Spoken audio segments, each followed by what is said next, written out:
The lottery. The morning of June 27th was clear and sunny, with the fresh warmth of a full summer day. The flowers were blossoming profusely and the grass was richly green.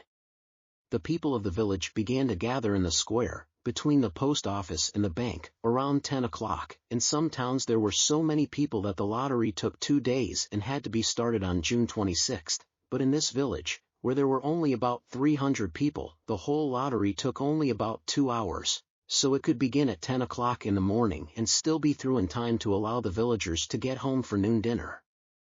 The children assembled first, of course.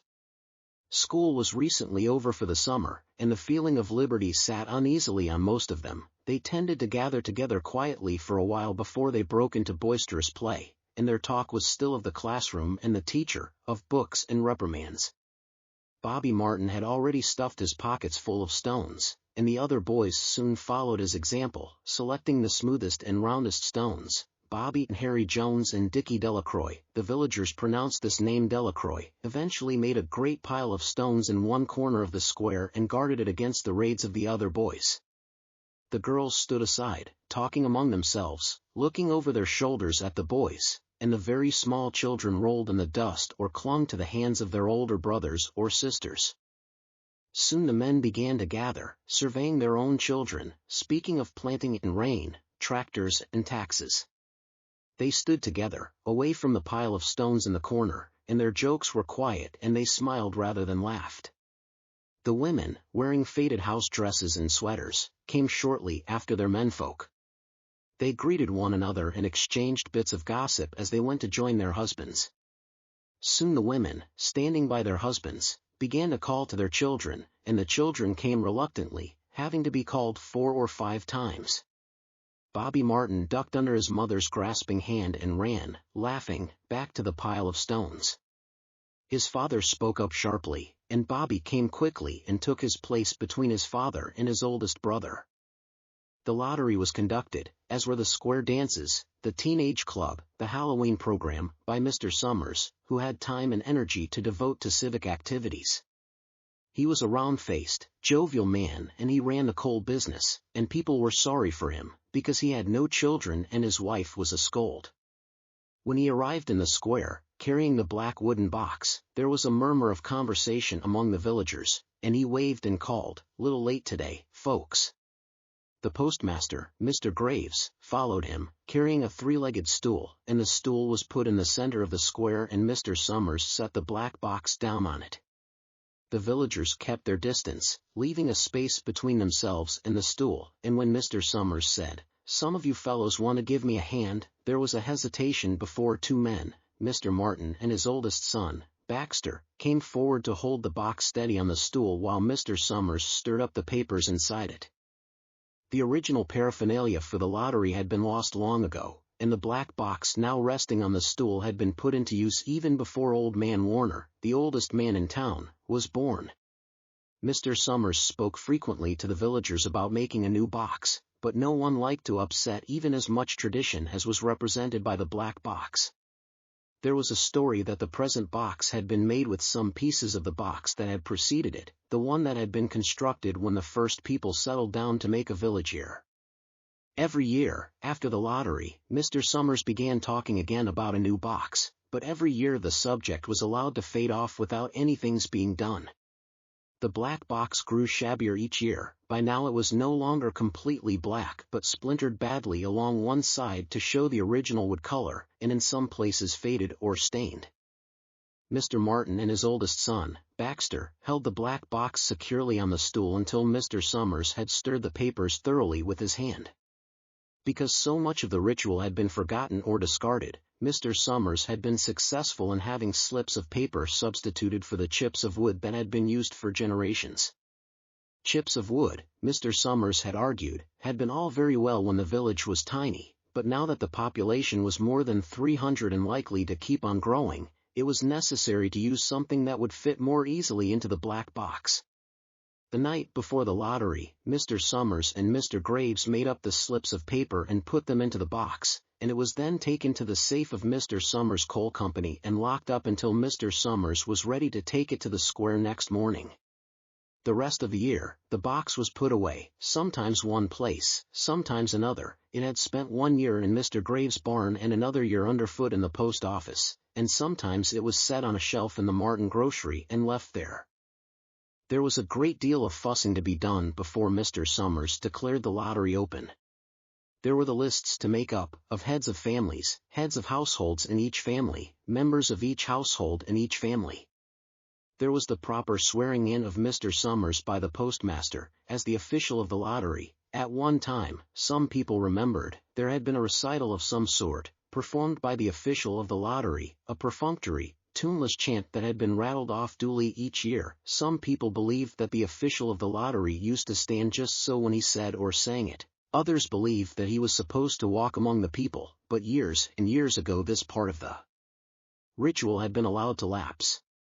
There had been, also, a ritual salute, which the official of the lottery had had to use in addressing each person who came up to draw from the box, but this also had changed with time, until now it was felt necessary only for the official to speak to each person approaching. Mr. Summers was very good at all this, in his clean white shirt and blue jeans, with one hand resting carelessly on the black box. He seemed very proper and important as he talked interminably to Mr. Graves and the Martins. Just as Mr. Summers finally left off talking and turned to the assembled villagers, Mrs. Hutchinson came hurriedly along the path to the square, her sweater thrown over her shoulders, and slid into place in the back of the crowd.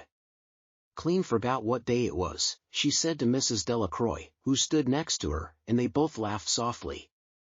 "Thought my old man was out back stacking wood," Mrs. Hutchinson went on, "and then I looked out the window and the kids was gone, and then I remembered it was the 27th and came running."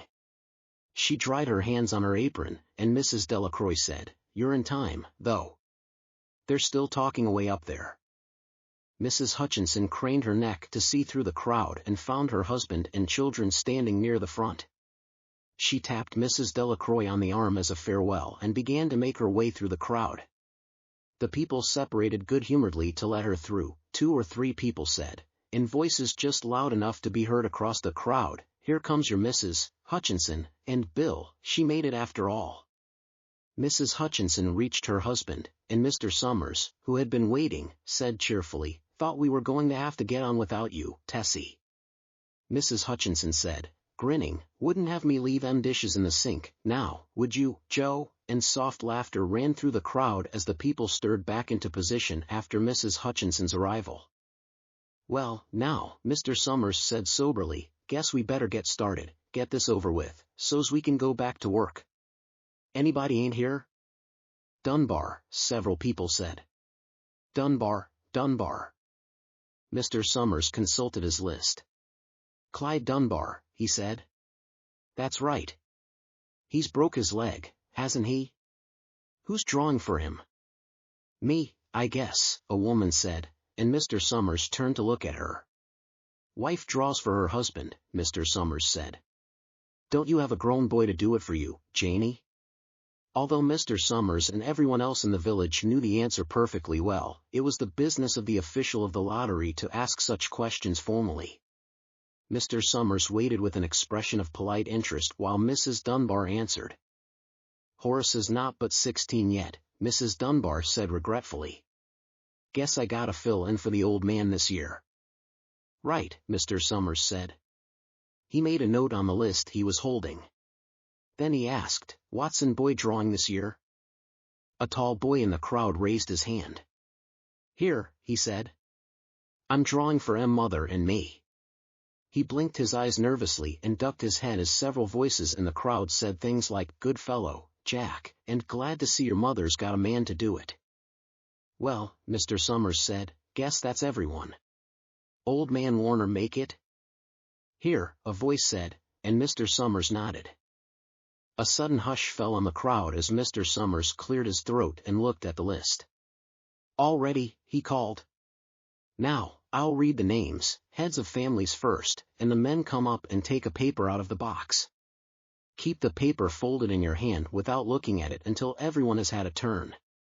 Everything clear?" The people had done it so many times that they only half listened to the directions. Most of them were quiet, wetting their lips, not looking around. Then Mr. Summers raised one hand high and said, "Adams." A man disengaged himself from the crowd and came forward. "Hi, Steve," Mr. Summers said, and Mr. Adams said, "Hi, Joe." They grinned at one another humorlessly and nervously. Then Mr. Adams reached into the black box and took out a folded paper. He held it firmly by one corner as he turned and went hastily back to his place in the crowd, where he stood a little apart from his family, not looking down at his hand. "Allen," Mr. Summers said. "Anderson. Bentham. Seems like there's no time at all between lotteries anymore," Mrs. Delacroix said to Mrs. Graves in the back row. "Seems like we got through with the last one only last week." "Time sure goes fast," Mrs. Graves said. "Clark. Delacroix. There goes my old man," Mrs. Delacroix said. She held her breath while her husband went forward. "Dunbar," Mr. Summers said, and Mrs. Dunbar went steadily to the box while one of the women said, "Go on, Janie," and another said, "There she goes." "We're next," Mrs. Graves said. She watched while Mr. Graves came around from the side of the box, greeted Mr. Summers gravely, and selected a slip of paper from the box. By now, all through the crowd there were men holding the small folded papers in their large hands, turning them over and over nervously. Mrs. Dunbar and her two sons stood together, Mrs. Dunbar holding the slip of paper. "Harbert. Hutchinson." "Get up there, Bill," Mrs. Hutchinson said, and the people near her laughed. "Jones." "They do say," Mr. Adams said to Old Man Warner, who stood next to him, "that over in the North Village they're talking of giving up the lottery."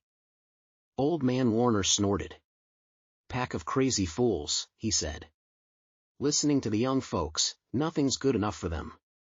Next thing you know, they'll be wanting to go back to living in caves, nobody work anymore, live that way for a while.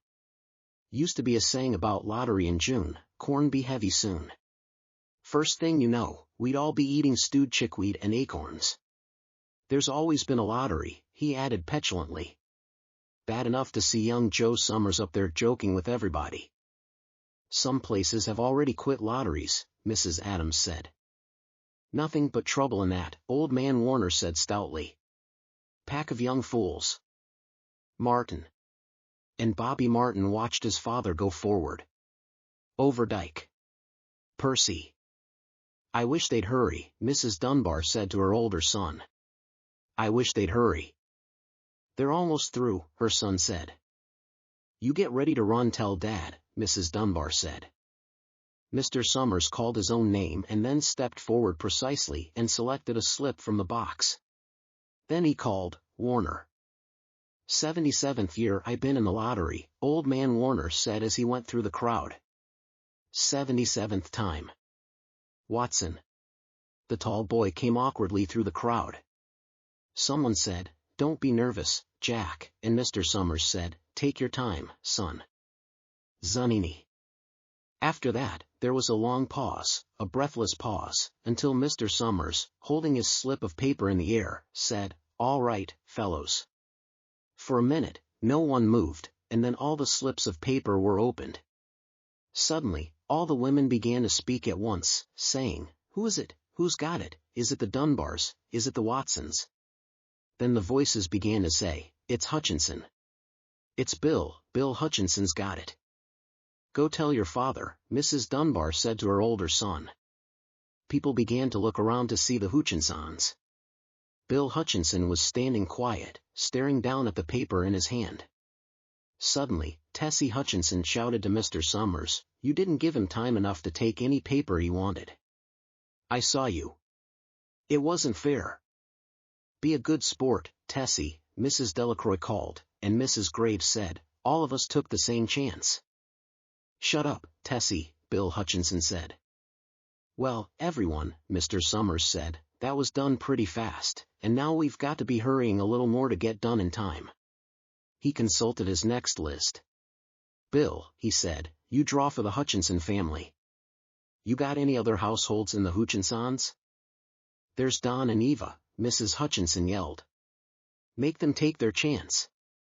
"Daughters draw with their husbands' families, Tessie," Mr. Summers said gently. You know that as well as anyone else. It wasn't fair, Tessie said. I guess not, Joe, Bill Hutchinson said regretfully. My daughter draws with her husband's family, that's only fair.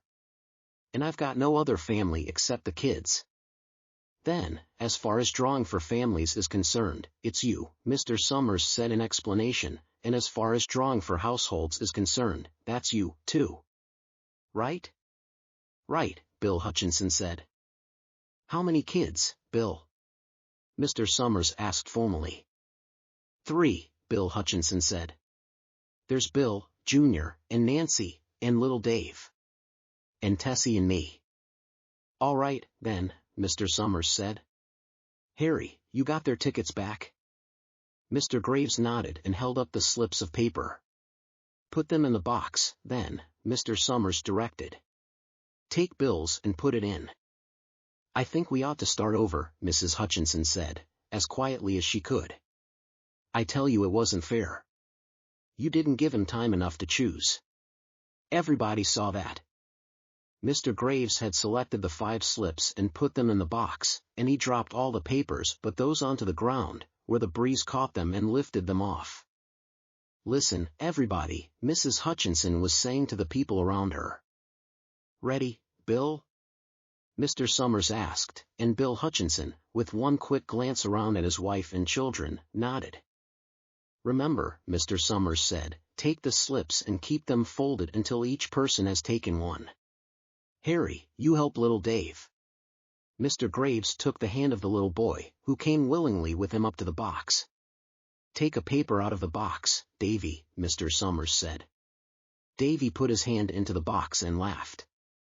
Take just one paper, Mr. Summers said. Harry, you hold it for him.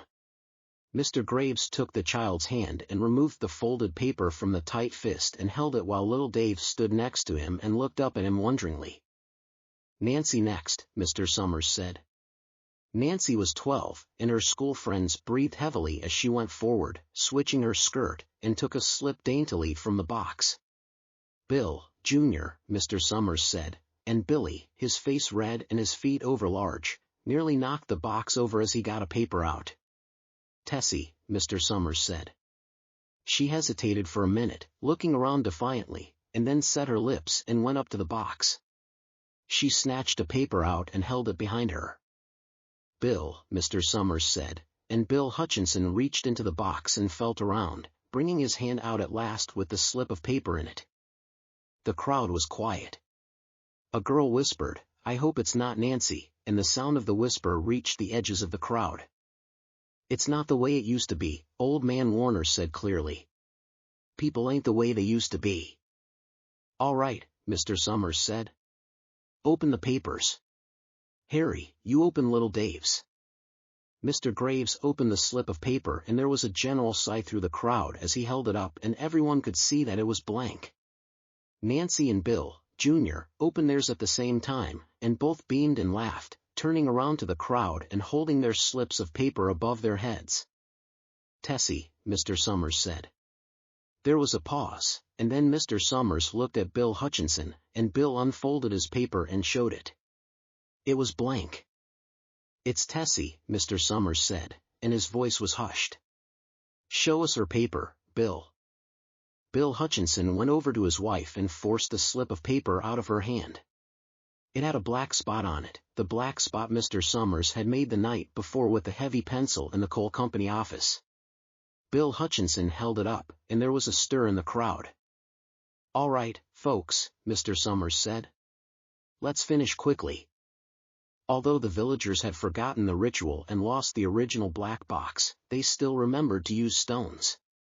The pile of stones the boys had made earlier was ready. There were stones on the ground with the blowing scraps of paper that had come out of the box. Mrs. Delacroix selected a stone so large she had to pick it up with both hands and turned to Mrs. Dunbar. Come on, she said. Hurry up. Mrs. Dunbar had small stones in both hands, and she said, gasping for breath. I can't run at all. You'll have to go ahead and I'll catch up with you. The children had stones already, and someone gave little Davy Hutchinson a few pebbles. Tessie Hutchinson was in the center of a cleared space by now, and she held her hands out desperately as the villagers moved in on her. "It isn't fair," she said. A stone hit her on the side of the head. Old Man Warner was saying, come on, everyone." Steve Adams was in the front of the crowd of villagers, with Mrs. Graves beside him. "It isn't fair, it isn't right," Mrs. Hutchinson screamed, and then they were upon her.